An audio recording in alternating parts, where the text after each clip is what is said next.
Bloomberg Audio Studios. Podcasts, radio, news.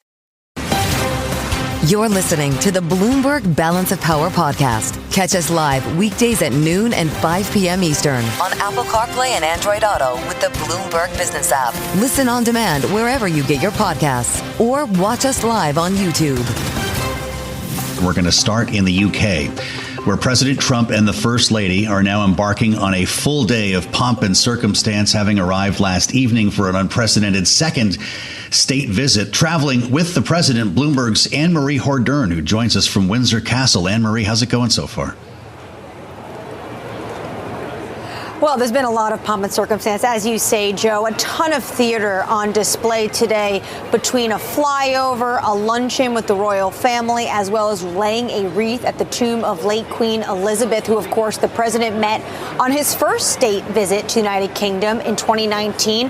Before departing, the president did say outside the White House that it is unprecedented that he got this honor to come back to the United Kingdom for a state visit. He also talked about how last time it was at Buckingham Palace in the center of London, and this time it's outside the city in Windsor. And he called this setting really the ultimate setting. So the president is very excited about this visit. He said he was going to visit his friend, saying that he has had a decades-long relationship with King Charles.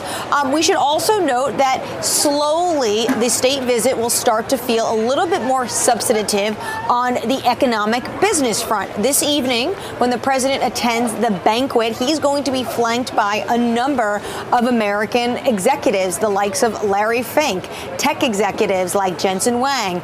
Notably, reports that Tim Cook of Apple also going to be one of those individuals attending the state banquet at Windsor Castle today. That is really notable because, of course, he was absent when the president made that trip to the Middle East, and the president made sure everyone was aware, kept bringing it up, that Tim Cook did not join him on that state visit, and he's going to be there for this evening. And then, of course, tomorrow he'll be sitting down with Prime Minister Keir Starmer, where there'll be a lot more discussions about a host of issues. Anne-Marie, outside of the agenda that you've just laid out, outside of the very warm welcome that we were just showing our television audience and our YouTube audience on the screen there, he wasn't necessarily welcomed just with that. There were plenty of protests, I believe, on the scene as well. Walk us through what we know there.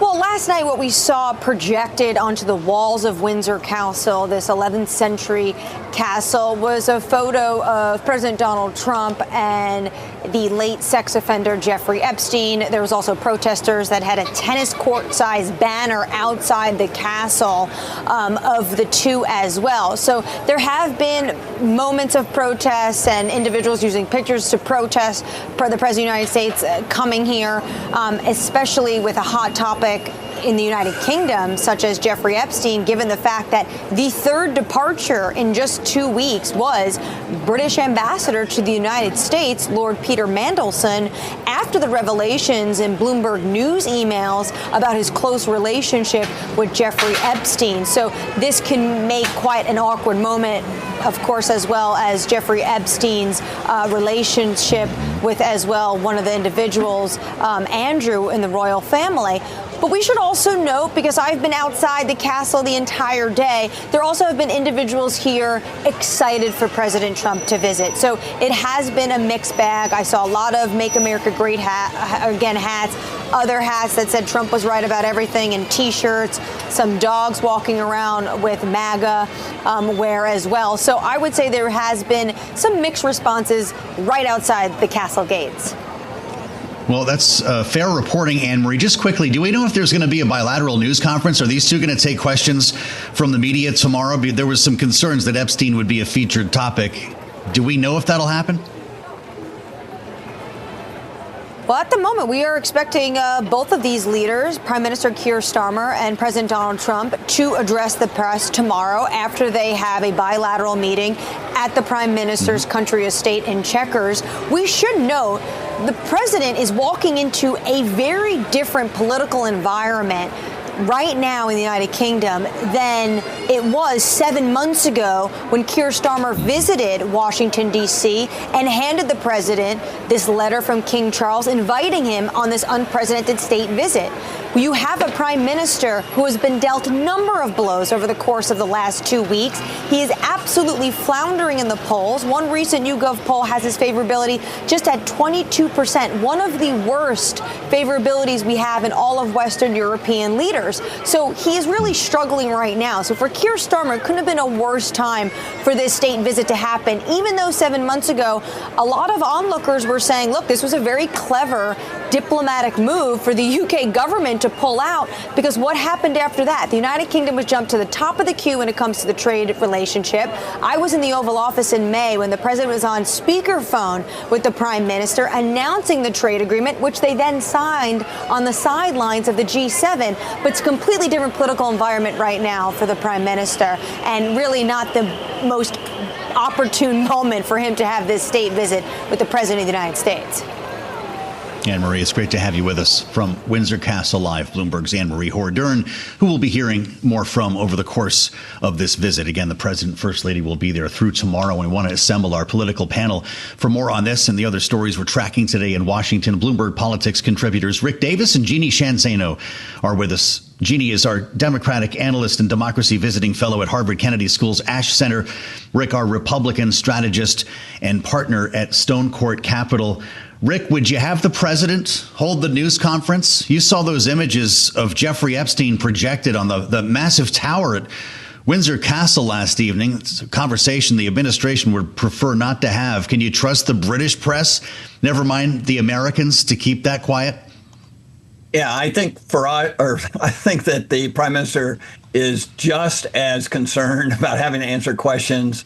As Anne-Marie pointed out, he's just lost his U.S. ambassador, Peter Mandelson, to some of the scandal. But yeah, I mean, obviously that's what they're going to try to avoid. Donald Trump's pretty good about wandering around in an answer to keep it from becoming a dominant theme.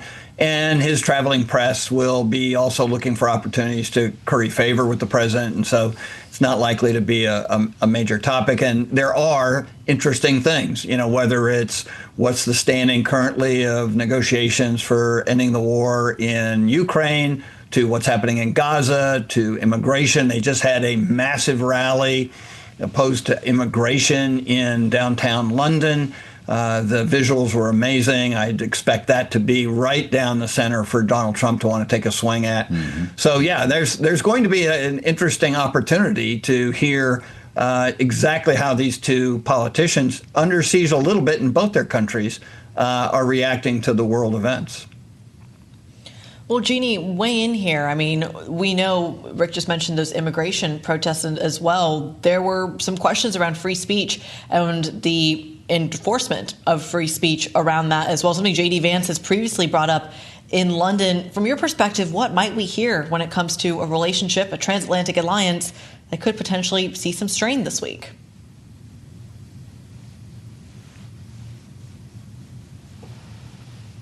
Sorry, can you hear me now, Greedy? Sorry about that. We absolutely can't. Go for it, Jeannie. So for all the pageantry and the beautiful pictures that we're seeing, and, you were just talking and Rick was just talking about this Robinson-led protest, which was, I believe, the largest far-right demonstration in UK history. And who was there to speak, at least via virtually, was Elon Musk. And what did he say? He said, whether you choose violence or not, violence is coming for you. And of course, the prime minister condemned those remarks. But that is quite a stark reminder of this split screen that the people of Great Britain are seeing, and of course, Americans are seeing. While the president is enjoying all this pageantry, there is the split screen of the Kirk assassination, issues surrounding hate speech and free speech, what's happening to public health in this country. And even the president this morning out on social media ranting against the far left. And so I think there's something almost unbelievable for a viewer watching all of this. It just all doesn't seem to add up. And the real question is, when they get down to policy, where are they on Ukraine? Where are they on the Middle East? Where are they on immigration? Where are they on tariffs? And what do they do with the likes of the wealthiest man in the world who's going out talking about violence coming for you to the people of Great Britain? Rick, the idea that we've got executives along for the ride again tells you what about the president? Is this just the go forward when it comes to international travel? Absolutely. He is trying to basically run a mercantile government where we're out there promoting U.S. businesses and we're demanding that if you want to do business with the U.S., you have to basically become a U.S. business. And companies all over the country have made common cause with that. And they realize not just because the federal government is a massive customer and in some cases now making investments in their businesses, it does you no good to ruffle the feathers of Donald Trump. And the environment that Trump has created with the tariff regime has made it even more important to be in good stead with the government in order to get carve-outs when you need them. So if Donald Trump says, hey, the posse is going to Great Britain, I think they're going to saddle up and head in his direction. But Rick, what about the regulation question here? I mean, famously, a lot of these international companies that have tried to do acquisitions, that have tried to really embrace some of the loosening of regulatory scrutiny from Washington, have found a lot of pushback in the UK. I'll give you an example. Microsoft's takeover of Activision was really given clearance in the States, was pushed back very aggressively in the UK. This has been a sticking point in trade negotiations. Do you think this is the moment where they might make some progress on that kind of stuff? I think that there'll probably be a thorough conversation about European reform, both from the commercial sector, but also from the military sector. What are you doing to put more pressure on the Russians? You saw Donald Trump in advance of this trip start talking about how the Europeans need to match what he's willing to do and, stop buying Russian oil. I have no doubt that conversations will take place, even if it's at the Scott Bessent level, around liberalization of rules governing mergers and acquisitions. As you point out, banking. Europe has a very protective banking sector. We know from people like Jamie Dimon in the past at JP Morgan that they'd love to have a better presence in Europe. So, yeah, I think there's going to be a fulsome, certainly staff level conversation about some of these reforms. And I think Europe has learned that they need to engage with the Trump administration and find common cause in some of these things, because otherwise, you're just going to be held over the barrel when it comes to future negotiations. Jeannie, President Trump and the First Lady are overseas while some pretty high drama, political drama, I should say, unfolds here in the nation's capital, all waiting for him when he gets back, not the least of which is a potential government shutdown. A week from now, we've got the Jeffrey Epstein affair that seems to have followed him to Britain. And any number of other stories that he's going to have to deal with, including just a day or two after he gets back, the funeral for Charlie Kirk in Arizona. He's going to sit down today with Fox News for an interview. Apparently a couple of hours from now, we'll hear some of his remarks. And I don't know if all of these stories are going to factor into it, but what do you make of the timing while we watch him take a ride in a carriage with the king and salute the troops, watch the flyovers, and spend the day at Windsor Castle? What's the sort of storyline, if you will, that's going to be waiting for him when he gets back home?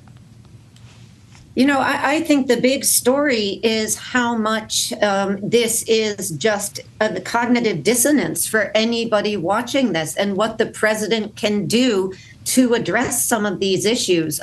He has gone abroad. We've seen this in the modern presidency. Presidents go abroad and oftentimes, like he is, enjoy this type of pageantry. But the reality is, for Donald Trump, he has so many challenges at home, from the budget to political violence to healthcare. I mean, the list goes on. And then you look abroad, almost everything he promised to do has not been done as you look abroad, including, importantly for the Europeans, what's going on in Ukraine. So these are all issues that are waiting for him. And I would hope that the anchors or the reporters who are talking to him from Fox ask him about all of these. But the last time he sat down with them, much of his rhetoric was particularly inflamed, finding an enemy on the left that he could point to and blame for what is happening. And that is not going to do much to address any of these situations. And indeed, it makes the challenge of political violence worse.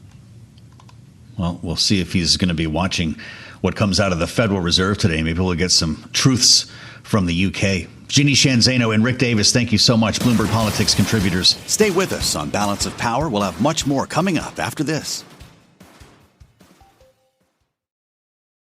You're listening to the Bloomberg Balance of Power podcast. Catch us live weekdays at noon and 5 p.m. Eastern on Apple CarPlay and Android Auto with the Bloomberg Business app. You can also listen live on Amazon Alexa from our flagship New York station. Just say, Alexa, play Bloomberg 1130. In Washington, where we're counting down to a potential shutdown, you know that. The cable nets haven't started with the countdown clocks yet, right? So it's not really real until that happens. But whenever we talk to lawmakers here, and just in the past couple of days, it doesn't sound like we're close to something. Republicans put out their text for a clean CR yesterday.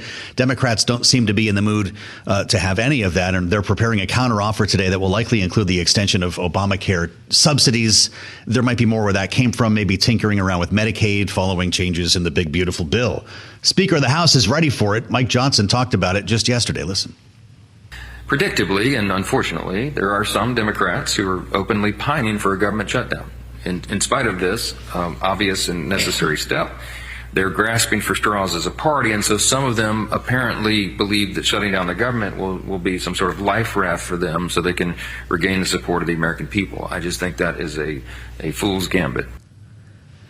A fool's gambit. Alex Conant, tell us if this is true. The Republican strategist principal at Firehouse Strategies is back here in our D.C. bureau.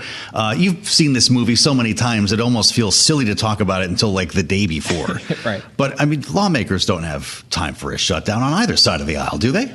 Well, certainly Republicans don't. I mean, I think Republicans really want to enact Donald Trump's agenda, and having the government shut down is just a huge short-term distraction for that, which is why they've effectively already conceded this fight by saying we will do a clean CR. Traditionally, conservatives hate clean CRs, especially CRs that continue the funding at Biden levels of funding. I mean, we're basically continuing Biden's fiscal policies with the CR. They've conceded that. They're like, we'll do this for another 6 weeks. The Democrats are feeling so much pressure from their base that they have to make Donald Trump fight. They have to make Donald Trump lose, suffer. And so they're coming up with these things that they want to include in the CR that Republicans are never going to agree to. Ironically, they're related to Obamacare. Yeah. I worked in the Senate when we were in the minority and Obama was president, and we shut down the government over Obamacare stuff. And I remember very vividly going into that fight saying, there is no way we win this fight. Wow. It's going to cost a lot of political capital, but our base is demanding it. So we shut down the government, and a couple weeks later, we relented. The government reopened. It was a big win for Obama. I think the Democrats are setting themselves up for a similar failure here, where they could very well shut down the government in a few weeks, making unreasonable demands on Trump. The public is not going to go along with them on this, and they'll eventually concede. The only way that doesn't happen is if the moderates in the Senate, of which there's a handful of Democrats, don't realize that this is a political loser and agree to break with Schumer and keep the government open, which I think is a real possibility. Secretary Kennedy demanded. The idea of extending Obamacare tax credits is something that can be handled at some point between now and the end of the year. Right. The CR ends Thanksgiving. Mike Johnson this morning said a policy debate at the end of December has nothing to do with a funding proposition in September. Right.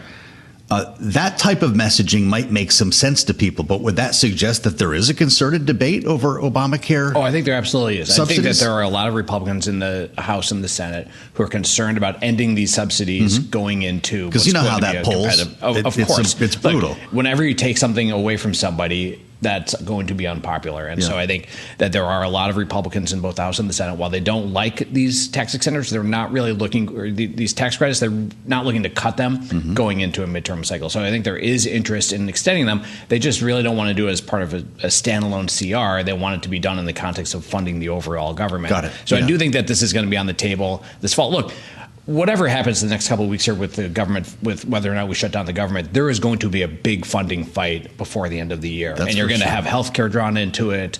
You're going to include these Obamacare tax extenders. There's going to be a lot on the plate. And so I think this is not the fight, right? This is the fight before the fight. So you're not scheduling the ski vacation for Christmas, it sounds like. Yeah, look, I mean, we could very well be here on Christmas Eve. Yeah, it sounds like it. Which it would not be unprecedented. You've done it before, no doubt. Exactly. Interesting conversation with Senator Fetterman, of course, a Democrat from Pennsylvania, who's on with Brett Baer on Fox News talking about all that. Let's listen to what he said. I absolutely fully support extending the tax credits for the ACA, but I refuse absolutely to vote for anything whether that's to shut our government down. You know, I can agree and strongly believe in something, but that it's unacceptable to hold the government, opening or closing as a hostage, and I refuse to be part of it. So that's going to be where we're at, and I've been very clear on that. Is John Fetterman actually on the leading edge? Or will he end up being for Democrats? Fetterman represents that moderate bloc. Now, he's obviously the most vocal and outspoken of them. But there are a handful of moderates in the Senate Democrats that are facing re-elections in the next few years that just aren't looking to shut down the government over a fight that they know that they can't win. If you've been in the Senate for a long time, you know the minority always loses these shutdown fights, especially when they're the ones making demands. Look, this is a political loser for them. I think Fetterman recognizes it. I think a lot of them recognize it, but they feel the pressure from the debate to at least show some fight. I've been there. I understand the pressure that they're feeling. And it's hard to tell your base that they're wrong, but their base is wrong. Interesting. The conversations, I can only assume in the coming days, are going to decide this, right? You've got another week off essentially with holidays next week. And then when they come back, they'll have like 3 days to figure this out. The Republicans are going to push forward the clean CR. It's going to pass the House. Okay. Trump might have to twist a couple of arms amongst Republicans, but it'll pass the House. They'll bring it to the Senate floor. And then we'll see if the Democrats blink or not. Okay. There is a backdrop here of corrosion in relationships on Capitol Hill between Democrats and Republicans, just like we're seeing nationally following the shooting of Charlie Kirk. And I wonder where your head is. I think we all consider you a pretty balanced, moderate guy yourself, an old line Republican. Maybe you can check that. I know you want me to call you a conservative Republican. Yeah. But a conservative maybe in an older sense, if you know what I'm saying here. When it comes to Republican politics, the blame game that's going on right now is one we can all probably agree is pretty dangerous. I just wonder how it impacts policy making. There's a dual censure effort underway against Ilhan Omar right now. Maybe that takes out some of the poison on the floor, but where's the catharsis here? How do we get around it? Look, I've been working in politics my entire adult life.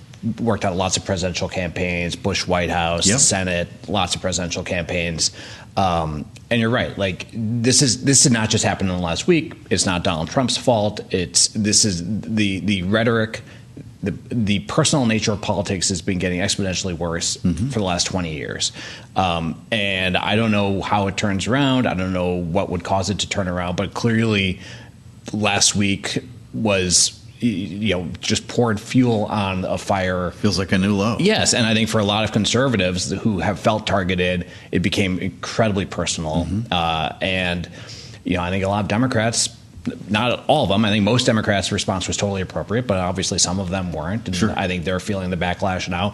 Where this goes, I don't know. The future is very hard to predict, but clearly it's a very toxic environment, and it does make governing harder, right? Like when both sides are have made the debate as personal as it is, it's just harder for lawmakers to craft bipartisan policy, because at the end of the day, to craft lasting policies in this country, you need bipartisan support, and that's really hard to do at this moment. You remember the Capitol Hill shooting back in 1999, I believe it was. Yeah. That really shook the Capitol, shook the city. We weren't really used to anybody could walk in the Capitol back then. Remember, you could go to anybody's office. Didn't even need a chaperone or a badge or a credential at that point.